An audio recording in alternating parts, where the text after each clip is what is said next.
We're back with Bobby and JJ Radio. If you're just tuning in, we had a interview with Scott Emerson with Scott's Inspection, and he broke down how to do a pre-inspection, why it's so important, how to prepare your house to get an inspection done, what you should look for and expect when inspecting. And if you missed any of that, do not cry. You can go to bobbyandjjradio.com. We have YouTube. He's going to be videoed because he's so good looking. It's going to be on our SoundCloud, so you can podcast the entire show or his segment alone. Our next guest, well, not really guest, this is my business partner, Bobby Cortez. Him and I are going to talk about what we do as listing agents, the Trey Group, for sellers to prepare their house to get on the market. So, Bobby, what do we do? Let's talk about when a seller's like 3 or 4 months out, and they call us up, and they're just in the beginning stages of trying to get this concept to put their house on the market. What well, a lot of times we get that call, and it's usually several months in advance. They have the idea that they want to put their house on the market. Sure. Maybe they find out they're going to get transferred, and they want to get their house ready, so they give us a call. Before I even go out there, I'm going to get a market analysis ready, get all my homework done, see what the neighborhood does, see what they sell per square foot, and we go out there and we look at the house and compare it to what else is sold in the past 6 months. If it's a couple months out, though, what we're really doing is kind of to make sure that they don't do too much to the house. There's been a lot of times, like right now, we don't talk about our clients, but we actually have a listing right now where a lady just did too much to this house just because of the particular neighborhood. She had granite countertops. Yeah, so if she would have stainless been steel appliances, yeah. She had backsplashes. She redid in every single bathroom. She knocked down walls. Yeah. She overdid it. She did. Because of the neighborhood, she didn't get all her money out. Yeah. So if she would have been in Alamo Heights, she may have gotten double for whatever money she would have put in. Sure. But because she wasn't, she took a hit. She took a loss. She didn't stay in the house long enough. Right. And if we would have, maybe been with her before she did all those renovations, we could have steered her in the way. I would have stopped her. Yeah. I would have tied her down. Like the guy in front of the tank. You just wouldn't let her roll over. Yeah. Because some neighborhoods can sustain granite countertops. Some other neighborhoods, they can't. And I feel that I tell sellers like this: if you're going to enjoy it, especially like a pool, if your family's going to enjoy it, then it's worth it. Because especially with pools and other stuff, it's just something that you're going to have either way. But if you're going to renovate to list your home, a lot of the times you're usually doing too much, or I see sellers doing way too much. Yeah, a lot of times it's pretty much the basics. Let's get this house looking good. Let's fresh coat of paint. Fresh coat of paint. If it needs flooring, carpeting, we may have to replace it. If not, a lot of times you can just get a professional to come out and shampoo it or steam clean it and get it looking good. And we have a whole phone full of guys that can do that. Maybe get them to declutter the house. Maybe just a lot of times just Debbie's gonna do that for us for sure. A lot of times removing pictures, especially if it was your house. I want those pictures too. Yeah. I'm not good looking. I have the best face for radio. So, but when we're talking about not only decluttering and doing all that kind of stuff, like while we go in there with a consultation, why I feel that we're good listing agents is because I feel we're darn good buyers agents. So, Bobby, we've saw how many houses in the last 6 months? I know that are marketed. It was like 860. 800 plus houses in 6 months. Yeah, and that's not including new homes and stuff like that, because that's not on the centralized showing service. So we see 15 to 1,700 houses a year between the two of us. Mm-hmm. So I feel when we go into a home, we have a pretty good pulse on what the buyers are looking for. We know what buyers are going to come in and start to. So I walk into houses every day with clients every day, and I see what they're looking for. I see what scares them away. I see what they like. So it helps me when I'm selling a home.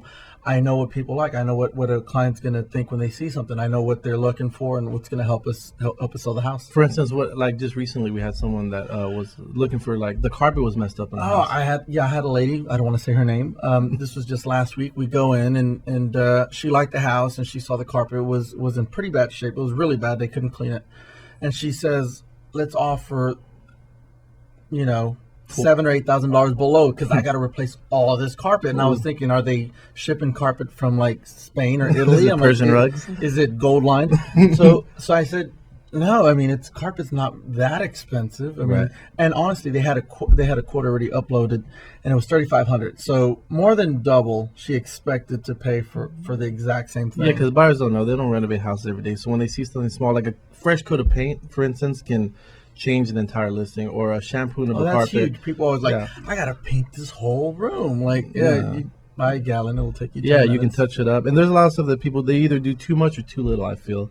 And so we're there to consult them either way to make sure they do the right amount for the neighborhood and for the price that they're going to come out away from the house as far as the full net. Mm-hmm. Now, you talked about market analysis, but a full market analysis is pretty much what a desk appraisal is that appraisers do from the bank. We sit down, we go back 6 months, we look at plus or minus 250 square feet of the current home. We don't want to compare Fiji apples to oranges. I'm staying in the same neighborhood. So if a lady calls me and she wants to sell her house, I'm only going to look at her neighborhood. I'm going to go back 6 months. I'm going to find preferably 3. If I can find enough comps in 3, I'm going to stick to 3. If I got to go back to get more comps to compare it to, comps means comparable properties. Comp means comparable properties. I'm going to go back a little further just to get more houses to compare it to.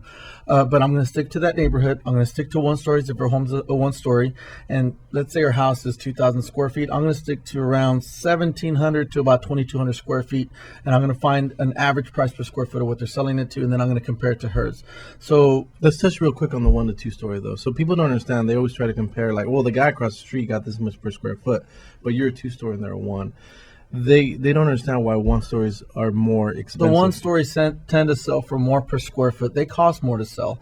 There's more slab, there's more concrete being used, there's more roof being used, and honestly, anyone can buy a 1 story. You can get elderly. It's more marketable. Yeah, right. it's more marketable. The elderly people, or maybe young families with small kids that don't want stairs, they need a one story. Sure. So anyone can live in a 1 story. Not everyone can live in a 2 story. It's more marketable. So it's more marketable. So it costs more to build. It's appreciated more in time.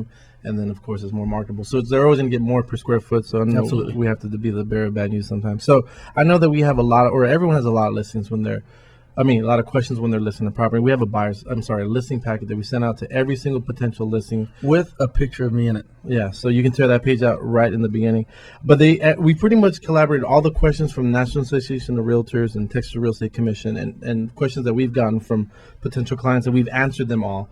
And so these are some of the questions that they cover on our packet is why do you need a realtor, how to review a market analysis, what kind of exposure do we do versus other teams. And let's talk about that real quick, Bob. Like compared to other teams, I think we probably market more than anyone. I know that most agents do the 3 Ps. What are the 3 Ps, Bob?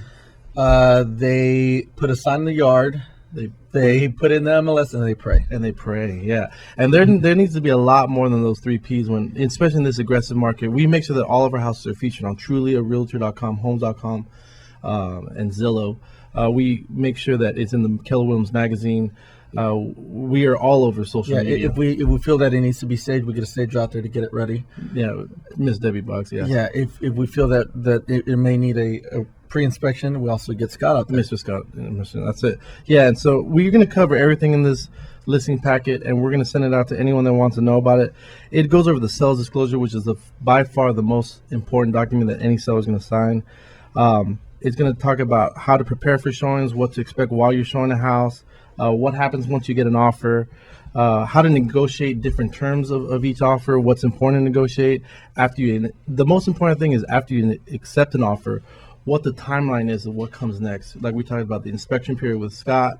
There's also a survey period, homeowners association documents, surveys, title. It's going to cover every single. Yeah, step by step from beginning to close.